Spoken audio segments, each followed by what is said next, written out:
미국과 이란의 전쟁 여파로 오늘도 코스피와 코스닥이 크게 떨어지며 서킷 브레이커까지 발동했습니다. 원달러 환율도 금융위기 이후 처음으로 한때 1,500원을 돌파했는데요.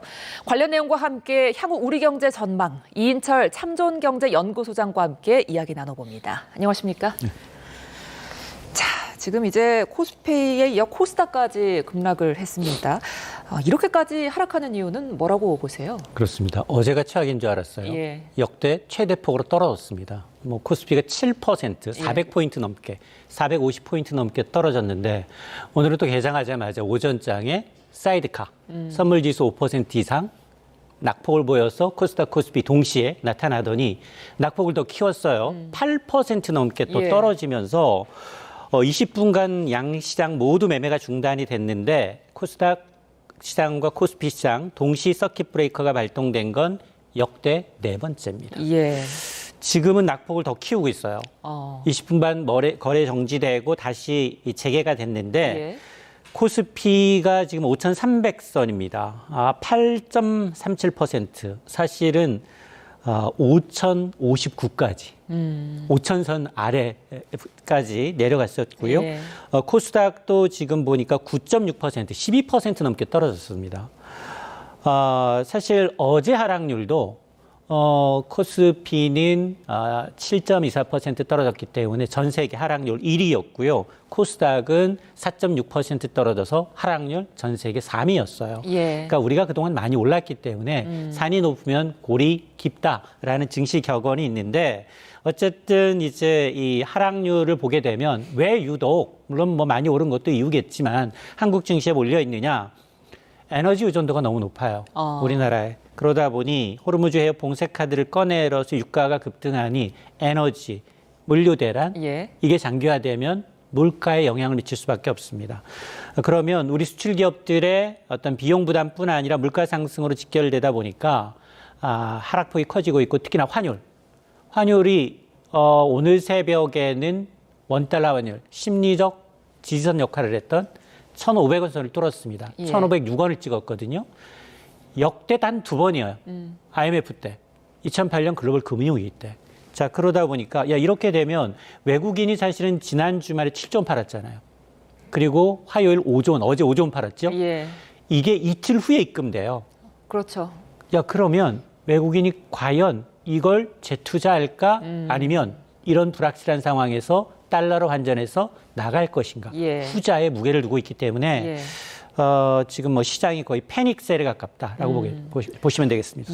투자자들 속이 지금 말이 아닐 텐데 특히 반도체주 그러니까 삼성전자와 SK 하이닉스 하락이 좀 두드러졌거든요. 왜 이랬을까요? 맞습니다. 지금 삼성전자가 18만 전자가 무너졌고요. SK 하이닉스도 88만 원대입니다. 뭐 100만 닉스는 어제부터 이제 내려와 있는 상황인데 사실 반도체주가 AI 기대감으로 많이 올랐어요. 연초 대비 많이 오른 것도 있고 외국인 입장에서 이런 이제 지정학적 위기가 발동이 되게 되면 가장 먼저 손쉽게 차익 실현하는 게 대형주예요. 그러니까 삼성전자, SK 하이닉스가 지금 뭐 8%, 5% 넘게 좀 떨어지고 있는데 여기다 이제 환차선 우려입니다. 증시에서 수익이 난다 하더라도 환율이 이렇게 오르게 되면 바꿔서 나갈 때 달러는 오히려 더 적어질 수밖에 없습니다.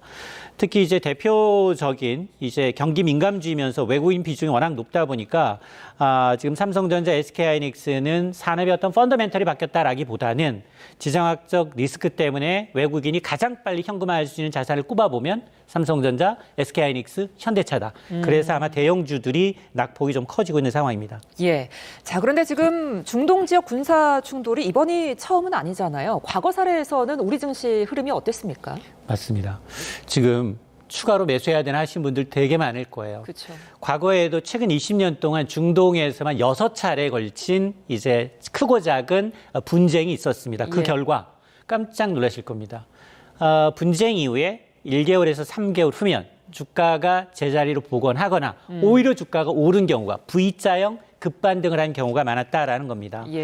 지금 사실 보니까 중동 리스크 제외하고는 우리는 바뀐 게 별로 없어요.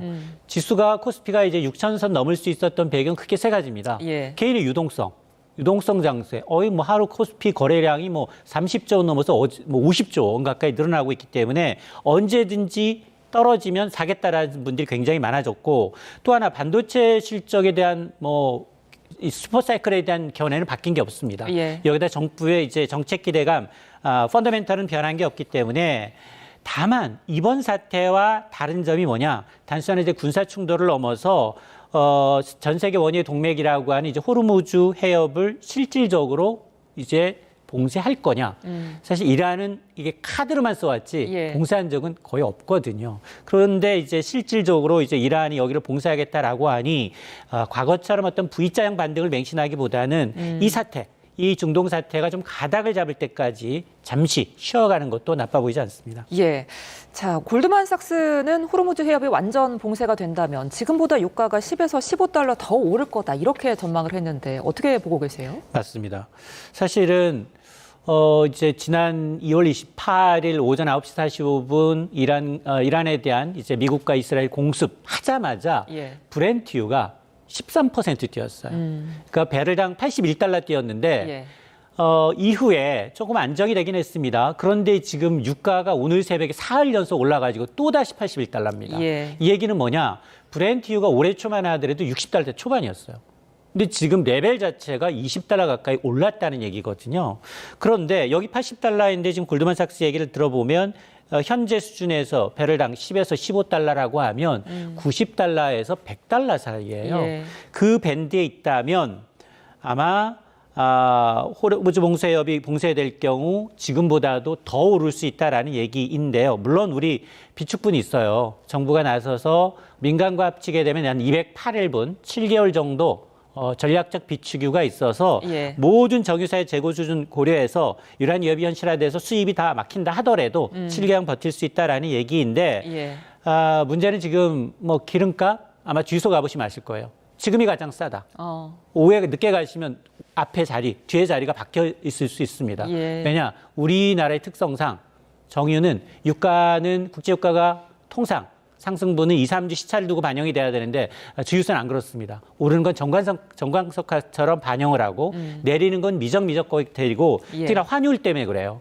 환율이 오르게 되면 석유는 전량 수입이기 때문에 원화 주고 매입하는 게 아니라 예. 달러화로 사야 되는 상황이기 때문에 아마 여기에다가 이제 전쟁 장기화될 경우에는 빙 돌아서 해상을 못하고 육로를 이용하게 될 경우에는 운임비가 거의 80% 이상, 기간은 더 닷새 이상 더 지연될 수밖에 없고 또 해상운송 보험료 더 늘어날 수밖에 없는 상황이기 때문에 국제유가의 상승은 원유를 전적으로 100% 수입에 의존하고 있는 한국 경제는 치명적이다라고 말씀드릴 수 있습니다. 예, 그러니까 짚어주신 유가 상승 영향까지 더해 보면은 우리 주식시장이 하락한 건 좀 이해가 가는데 금 가격도 지금 떨어지고 있더라고요. 금은 맞습니다. 대표적인 안전자산이잖아요. 왜 이렇게 떨어지는 겁니까? 지금 패닉셀이 맞다라고 봅니다. 패닉셀은 무슨 얘기냐?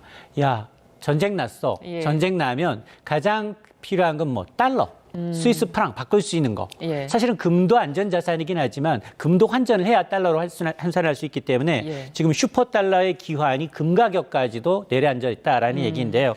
오늘 새벽에 이제 뉴욕 상업거래소에서 금 선물 가격이 트로이 온스당 4% 가까이 빠졌습니다. 예. 5,100달러까지 지금 밑돌고 있는 상황인데 중동 이후로 불안해지니까 투자자들이 금보다 더 강력한 안전자산인 달러로 모이고 있고 또 하나 주식시장이 이렇게 폭락을 하게 되면 거대 손실을 본 기관들은 이 증거금을 메꿔야 되는데 가장 많이 오른 게 뭐냐 수익이 많이 난 금을 판 겁니다. 금을 팔면서 이 강제 매도하는 물량까지 좀 쏟아지고 있어서 사실은 이제 이런 어떤 구조적인 문제이지 금값 하락이 어떤 안전자산으로의 지위를 훼손된 건 아니다라고 보시면 되겠습니다. 예. 자, 그런가 하면 지금 원달러 환율이 또 걱정입니다. 한때 1,500원을 돌파했어요. 이게 지금 1,500원을 넘어선 게 금융위기 이후 처음이라고요? 맞습니다. 사실은 이제 이 지난 가장 이제 우리가 걱정했던 게 환율이었어요. 예. 환율이어서 사실은 앞서 제가 이제 우리가 새벽 2시까지 외환시장을 개방했거든요. 그러니까 오늘 새벽이었습니다. 1,500원 돌파한 이후에 장중한 때 1,506원을 찍었습니다. 우리가 1,500이라는 숫자를 본 건 단 2번밖에 없어요. IMF 외환위기 당시 그리고 2009년 글로벌 금융위기 당시 이제 이후에 17년 만인데요. 어쨌든 이제 중동 전쟁 여파로 안전자산인 킹달러로만 이제 돈이 몰리다 보니 예. 우리나라 자산은 위험 자산에 포함되다 보니 매도하고 이제 이 극단적으로 좀 몰리는 현상이 있는 데다가 그리고 지난 주말에 매도했던 외국인 이제 7조 원이 넘는 이 자금이 그동안은 한국 증시가 더 오를 가능성이 높기 때문에 보유하고 있었어요. 매도한 자금을 원화 그대로. 그런데 이런 상황이 발생을 하게 되면 오히려 달러로 환산할 것이다 라는 우려까지 반영이 되니까 지금 보면 뭐 1,460, 70원, 70원대에서 움직이고 있거든요. 상당히 좀 불안한 상황입니다. 근데 일부 전문가들은 앞으로 더 오를 거란 전망도 내놓던데 소장님은 어떻게 보세요? 이게 사실은 이 전쟁, 과연 이제 트럼프 대통령이 정말로 4, 5주 이상 갈 수도 있다. 지상군 이제 이 투입 가능성까지 지금 언급을 하고 있기 때문에 불확실성이 초입이에요. 가장 이제 아무것도 이제 예측할 수 없는 부분에 들어와 있어서 이렇게 되면 이게 장기화된다면 1,500원 선 위로 튀지 않겠느냐라는 얘기인데요. 실제로 가장 큰 변수는 호르무즈 해협의 봉쇄에 있습니다. 이게 2, 3개월 이상 이제 계속 지연이 되게 되면 유가는 오르고요. 달러 선호 현상은 더 심해질 수밖에 없습니다. 이렇게 되면 주요 국통화 가운데 우리 원화는 가장 크게 약세를 보일 수밖에 없는 상황인데요.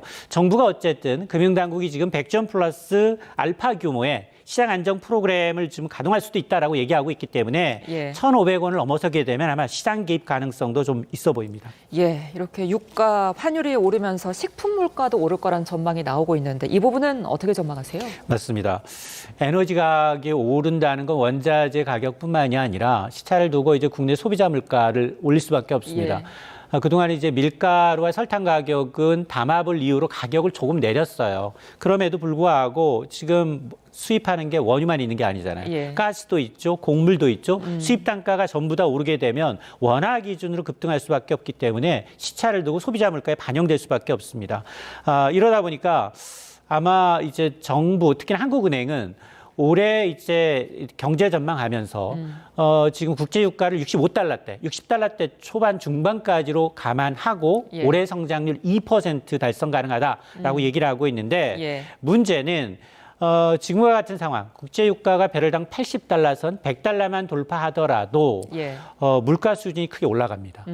이러다 보니까 아마 지금 우리가 가장 걱정하고 있는 거냐, 물가가 오르고 수출 기업들의 비용이 늘게 되면 성장률은 둔화되고 물가는 오르는 가장 해결하지 못하는 S의 공포, 이른바 스태그플레이션 우려가 커질 수가 있는데요. 이게 왜 가장 풀기 어렵느냐?